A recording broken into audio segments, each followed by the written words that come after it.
ગયા સન્ડે આપણે ફોલોવર્સને 3 ફોલોવર્સને ગિફ્ટ આપવાની હતી કે આપણે કીધું હતું કે અમારા વિડીયોમાં કોમેન્ટ કરશે એવા 3 વ્યક્તિને આપણે રેન્ડમલી ગિફ્ટ આપીશું. સરપ્રાઈઝ ગિફ્ટ રામદેવ મોબાઈલમાંથી મળશે.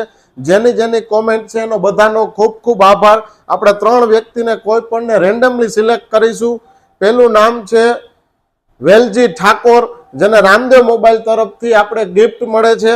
બીજું નામ આપણે ગોતીશું, આપણે વિડીયોમાં લાઈવ જ ગોતીશું. તમે જોઈ શકો છો કે જેનું નામ હશે એને મળશે. Same to same Velji Thakor જ હતું એટલે આપણે નામ ચેન્જ કરીશું. બીજું નામ છે રોહિત ભરવાડ, જેને રામદેવ મોબાઈલ તરફથી આપણે સરપ્રાઈઝ ગિફ્ટ મળે છે કે જેનું આઈડી અમે બતાવી છે. તમારી ગિફ્ટ રામદેવ મોબાઈલમાંથી કલેક્ટ કરી લેજો. સાથે સાથે આપણા 50,000 ફોલોવર્સ કમ્પ્લીટ થશે એટલે તો પણ આપણે જોરદાર ગિફ્ટ આપવાના છે. ત્રીજું નામ છે મિસ્ટર નૈકિત. તમારી ગિફ્ટ રામદેવ મોબાઈલમાંથી કલેક્ટ કરી લેજો. જો તમે રામદેવ મોબાઈલનું આઈડી ફોલો ન કર્યું હોય તો જલ્દી ફોલો કરી લ્યો. સૌથી મોટી ગિફ્ટ આપવાની છે 50,000 ફોલોવર્સ કમ્પ્લીટ થાય એટલે.